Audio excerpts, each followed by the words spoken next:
कर बैटिंग का फैसला श्रीलंका के गले पड़ गया। एशिया कप के फाइनल में भारतीय बॉलर्स ने श्रीलंकन बैटिंग लाइन के परखचे उड़ा दिए। 50 रन के मजमूई स्कोर पर पूरी टीम को चलता कर दिया। समारा विक्रम और 17 रन बनाकर टॉप स्कोरर रहे। भारत के मोहम्मद सिराज ने 6 विकेटों पर हाथ साफ किया। 3 विकेटें पांड्या ने समेटी।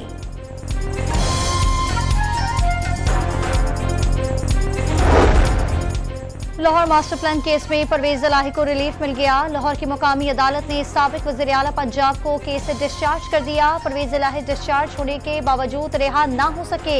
पुलिस इस्लामाबाद लेकर रवाना, अडियाला जेल मुंतकिल किया जाएगा। जस्टिस काजी फाइज ईसा मुल्क के 29वें चीफ जस्टिस बन गए। सदर आरिफ अलवी ने नए चीफ जस्टिस से हल्फ लिया। हल्फ बर्दारी के दौरान अहलिया सरीना ईसा भी साथ खड़ी रहीं।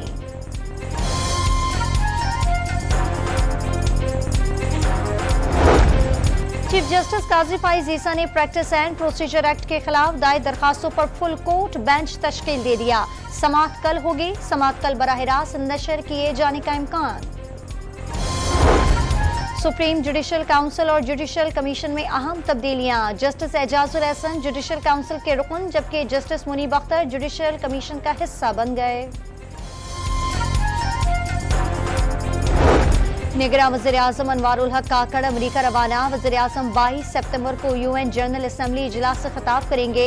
मुख्तलिफ सरबराह ने मुमलिकत और IMF हुक्काम से मुलाकातें शेड्यूल।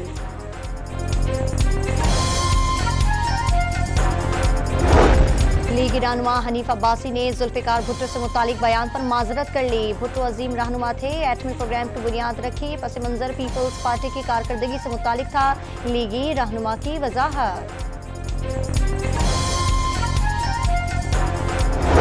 जमात इस्लामी ने तेजी से बढ़ती महंगाई के खिलाफ मंगल को कराची के 15 मुकामात पर एहतजाज का ऐलान कर दिया। अवाम को भरपूर शिरकत की अपील।